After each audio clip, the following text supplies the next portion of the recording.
Hi, everyone. As you know, I am Lacey, this is Lieutenant Dan, and this is my new microphone that I can't find a place to clip it. And welcome to Reptales.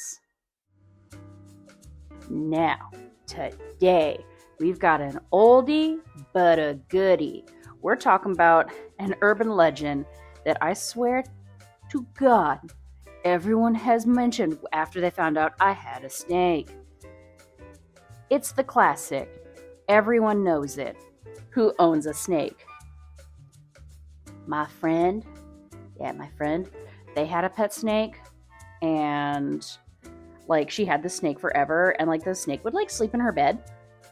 And then one day, the snake was really big, and she took it to the vet for a checkup, and she was telling the vet, "Oh my gosh, my snake does this really cute thing where they cuddle up with me and they lay out next to me. Oh my gosh, it's the cutest thing." And the vet goes, "Oh my gosh, you need to get rid of that snake now. That snake is sizing you up to eat you." And then, of course, that's terrifying, so she gets rid of the snake, and the moral of the story is snakes are vicious killers who just want to eat you, and they kill and destroy. Obviously. Now, like I said, urban legend, right? Everyone who doesn't have a snake says "Oh, I heard about this chick," right? And they tell that story to the person who owns the very intimidating, very scary snake that the person owns, right? And of course you go, haha, okay, that didn't happen. They're like, "No, I heard it. No, it's true. It's a true story."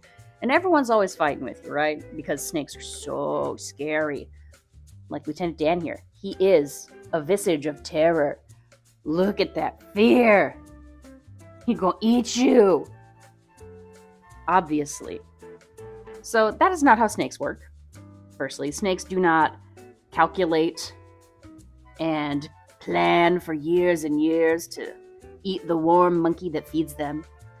Snakes they don't have that much advanced planning. Okay? Snakes, they are opportunistic. They'll be hanging out and they'll be like, "Ooh, look at that tasty rat. I'm gonna eat that." As Lieutenant Dan does when I feed him. He's hanging out and then he goes, "Ooh, yummy, I'm gonna eat that rat." He doesn't sit there and plan and strategize and be like, "All right, that rat, when it gets a little fatter, when it grows up, I'm gonna wait, I'm gonna strategize." Snakes don't do that. They don't do that. That's not a thing they do. And of course, you get to bigger snakes, and if you're a big old 18-foot reticulated python, you're not sitting there being like, "You know what, if I eat a rat every day or once a week or whatever, I'm good." No, they sit and they hang out and they're like, "Ooh, look at that deer, look at that buffalo. I'm gonna eat that because I don't know when my next meal is gonna be." And then they eat the thing. That's why they're able to eat such large meals when they're large snakes, because they don't plan ahead. They are not that kind of a personality. They are not planning to kill you. And for people who have a snake, they know what is on your face. And for people who have a snake, everyone knows that they don't see you as their comfort or their lover or their protector or their mama or whatever. They see you as a warm, interesting thing to climb on. You are enrichment. You are decor. You are a chair or a ladder or whatever you need to be for that day. Daniel here, he doesn't see me as his mom, his keeper. He sees me as, "Hey, this warm monkey thing is holding me, and I guess that's chill. I'm gonna check it out and explore." He doesn't care. He's not sitting here. People always tell me when they find out I have a snake, "Oh my gosh, he's gonna eat your cats. He's gonna eat your cats." He is not gonna eat my cats. My cats are way too big for him. Even if he was a lot bigger of a snake, they're still way too big for him, because a snake can really only eat about a little over their widest part. His widest part is maybe 3 inches. He could probably eat something that's 3 inches across. He eats small frozen rats. That's what he eats. he could not begin to eat my cat. Could he hurt the cat in a desperate situation? Yeah, probably.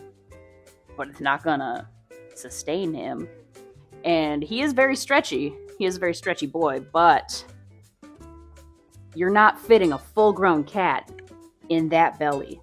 That would be like me asking you to unhinge your jaw. And, well, not really unhinge your jaw. They don't unhinge. That would be like me asking you, hey, here's a Thanksgiving turkey. Eat the whole thing. Do it. You can eat a lot of things. Why not this entire giant turkey? Because you can't. You can't do that. And neither can they. Snakes are just chill little dudes with a couple of brain cells, like Lieutenant Dan here. And for the back to the cats. Oh, well, your cats are gonna kill them because they are terrifying. I let my snake hang out with me, obviously, as we are doing now. And the cats will also hang out with me. I do not let them hang out or interact unsupervised. But they don't care. My cats do not care. They'll like give him a sniff and he'll give them a sniff and then they all go back to minding their business. So that's fun. But yes, today's video, short video, just addressing everyone's favorite wives' tale, their favorite urban legend, and also testing out my new microphone because I didn't want to make something big and bulky and then find out everything is trash. So, until next week, have a wonderful summer, make wise choices, and never stop learning because a mind is a terrible thing to waste. Thank you so much. Say goodbye, Daniel. He's saying goodbye. He's going the other way. Bye, guys.